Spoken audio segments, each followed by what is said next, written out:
Hello mga ka-thunders! Nandito tayo ngayon sa Glass Road. Ito yung malapit sa Lucelle. Glass Bridge daw.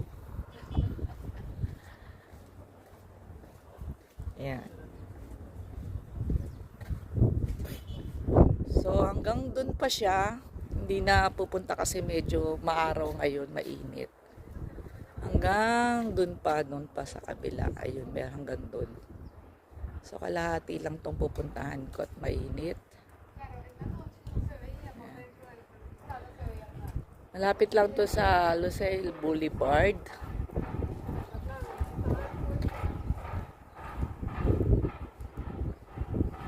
Ayan ang view.